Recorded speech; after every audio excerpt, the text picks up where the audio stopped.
Assalamualaikum warahmatullahi wabarakatuh. Jadi materi pertama ini adalah tentang Pancasila dalam kajian sejarah. Pertama-tama kita harus tahu apa itu Pancasila dalam kajian sejarah, yaitu tentang cara pandang untuk menilai peristiwa yang melatar belakangi terbentuknya NKRI dan dasar negaranya, yaitu Pancasila. Yang pertama, periode pengumpulan Pancasila. BPUPKI merupakan cikal bakal terbentuknya Pancasila. Dr. Rajiman Widyoningrat selaku Ketua BPUPKI mengajukan suatu masalah khususnya yang akan dibahas pada sidang tersebut. 3 orang pembaca yaitu Muhammad Yamin, Dr. Supomo, dan Insinyur Soekarno. Pada tanggal 1 Juni 1945, di dalam sidang tersebut Insinyur Soekarno berpidato secara lisan mengenai calon rumusan dasar negara Indonesia. Kemudian untuk memberikan nama Pancasila yang artinya 5 dasar. Yang kedua, periode perumusan Pancasila.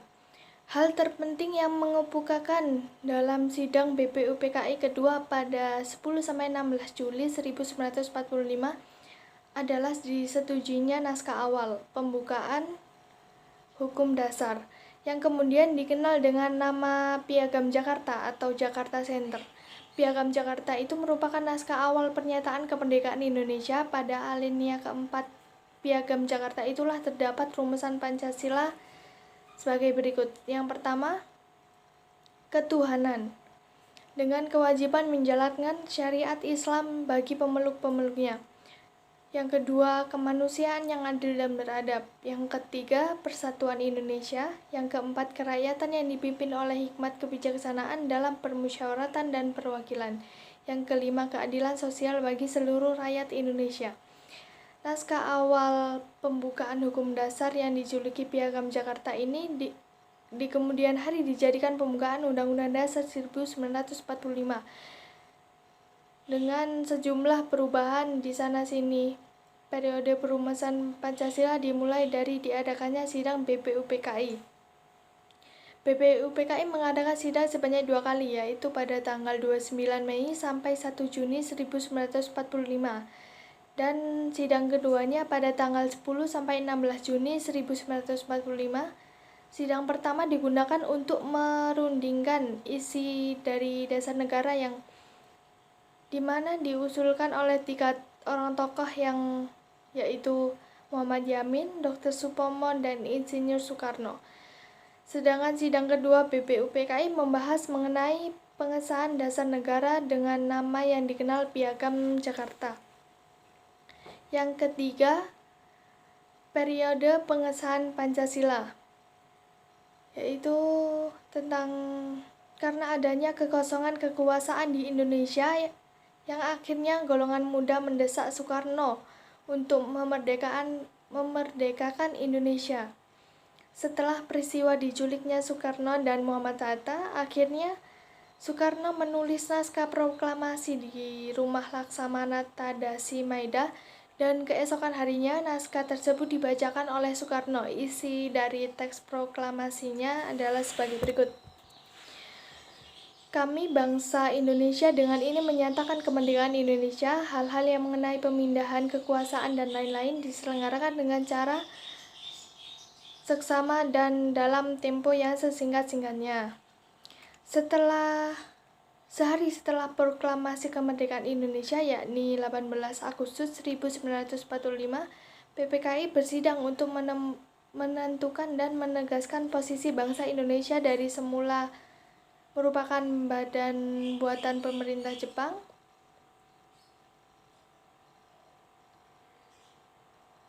dan yang dari semula bangsa yang terjajah menjadi bangsa yang merdeka. Ini yang kedua adalah alasan diperlukannya Pancasila dalam kajian sejarah bangsa Indonesia. Yang pertama, Pancasila sebagai identitas bangsa Indonesia. Budaya dapat membentuk identitas suatu bangsa melalui proses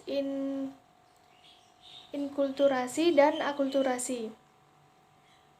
Pancasila sebagai identitas bangsa Indonesia merupakan konsekuensi dari proses inkulturasi dan akulturasi tersebut.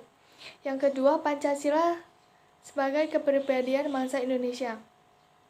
Pancasila disebut juga sebagai kepribadian bangsa Indonesia, artinya nilai-nilai ketuhanan, kemanusiaan, persatuan, kerakyatan, dan keadilan diwujudkannya dalam sikap mental dan tingkah laku serta amal perbuatan. Kepribadian itu mengacu pada sesuatu yang unik dan khas karena tidak ada pribadi yang benar-benar sama. Yang ketiga, Pancasila sebagai pandangan hidup bangsa Indonesia.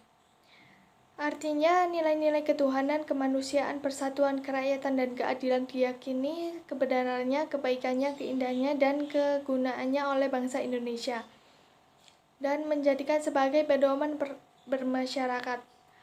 Pancasila sebagai pandangan hidup berarti nilai-nilai Pancasila melekat dalam kehidupan masyarakat dan dijadikan norma dalam bersikap dan bertindak. Yang keempat, Pancasila sebagai jiwa bangsa. Pancasila lahir bersamaan dengan lahirnya bangsa Indonesia. Pancasila telah lahir sejak dahulu kala bersama dengan adanya bangsa Indonesia. Yang kelima, Pancasila sebagai perjanjian luhur, yang berarti nilai-nilai sebagai jiwa bangsa dan kepribadian bangsa yang disepakati oleh para pendiri Indonesia. Kesepakatan para pendiri negara tentang Pancasila sebagai dasar negara merupakan bukti bahwa pilihan yang diambil pada waktu itu merupakan sesuatu yang tepat. Dan yang ketiga adalah tentang Pancasila, perkembangan Pancasila dalam sejarah bangsa Indonesia. Sebuah negara pada hakikatnya dibangun berdasarkan suatu landasan yang kemudian dijadikan dasar negara. Tanpa disadari, nilai-nilai luhur Pancasila sudah mulai terbentuk sejak masa kerajaan-kerajaan di Indonesia. Sebelum adanya Pancasila sebagai dasar negara pada saat ini, Pancasila mengalami perkembangan dalam penerapannya di setiap era sejarah yang telah dilalui bangsa Indonesia. Ada beberapa sejarah yang tercatat, di antaranya yang pertama, sejarah Pancasila pada era pra-kemerdekaan. Yang kedua, sejarah Pancasila pada era kemerdekaan. Yang ketiga, sejarah Pancasila pada era Orde Lama. Yang keempat, sejarah Pancasila pada Orde Baru. Yang kelima, sejarah Pancasila pada era Reformasi. Materi yang kedua adalah tentang Pancasila dalam perspektif ideologi. Ideologi bisa disebut juga dengan gagasan, dan logos itu ilmu pengetahuan. Dan jika dijabarkan yaitu ilmu yang mempelajari tentang ide-ide atau gagasan tentang manusia. Pada dasarnya ideologi itu merupakan sebuah gagasan yang berasal dari pikiran manusia kemudian dituangkan dan diberikan kepada manusia melalui pendidikan. Bisa juga melalui politik, sosial, budaya, dan lain-lain yang kemudian mampu mengatur tingkah laku manusia itu sendiri di dalam kehidupan sehari-hari. Yang kedua, lahir dan tumbuh kembangnya suatu ideologi. Yang pertama adalah konsep-konsep abstrak. Tumbuh kembangnya di dalam masyarakat, adanya nilai-nilai dasar, dan diyakini kebenarannya untuk hidup bersama. Yang kedua, hasil olah pikir para cendekiawan dijabarkan dalam berbagai kehidupan, dirumuskan dalam deklarasi negara, dan dicantumkan dalam konstitusi negara. Dan hakikat ideologi, bagian yang tidak terpisahkan dari kehidupan umat manusia, bukan sekedar pengetahuan teoritis belaka, dan suatu pilihan yang jelas menuntut komitmen untuk mewujudkannya. Fungsi ideologi yang pertama, untuk mempersatukan rakyat suatu negara. Yang kedua, alat komunikasi simbolis antara pemimpin dan yang dipimpin, dan memberi arti bagi kehidupan manusia. Sifat ideologi itu ada dua, yaitu terbuka dan tertutup. Yang pertama terbuka, yaitu tentang pemikiran terbuka, tidak dipaksakan dari luar dan digali dari masyarakat sendiri, contohnya Pancasila. Dan yang tertutup, pemikiran tertutup, cita-cita dan pencetus ideologi tersebut, contohnya komunis. Dan Pancasila sebagai ideologi terbuka muncul pada tahun 1985. Mampu berinteraksi secara dinamis. Yang pertama, nilai Pancasila tidak boleh berubah, namun pelaksanaannya disesuaikan dengan kebutuhan dan tantangan nyata. Yang kedua, Pancasila mampu menyesuaikan diri dengan perkembangan zaman, ilmu, dan teknologi. Dan dimensi ideologi terbuka. Yang pertama, dimensi realitas yang mengandung dari nilai real dalam masyarakat. Yang kedua, dimensi ideologisme yang mengandung idealisme. Yang ketiga, dimensi fleksibilitas yang berarti keluasan untuk mengembangkan pemikiran baru. Pancasila sebagai sumber nilai dan paradigma pembangunan. Materi yang ketiga adalah tentang Pancasila dalam kajian filsafat. Yang pertama, pengertian filsafat. Yang pertama, filsafat dalam arti proses dan produk. Yang kedua, filsafat sebagai ilmu atau metode dan filsafat sebagai pandangan hidup. Yang ketiga, filsafat dalam arti teoritis dan filsafat dalam arti praktis. Pancasila dapat digolongkan sebagai filsafat. Yang pertama sebagai produk, yang kedua sebagai pandangan hidup, yang ketiga dalam arti praktis. Ini berarti filsafat Pancasila mempunyai fungsi dan peranan sebagai pedoman dan pegangan dalam sikap, tingkah laku, dan perbuatan.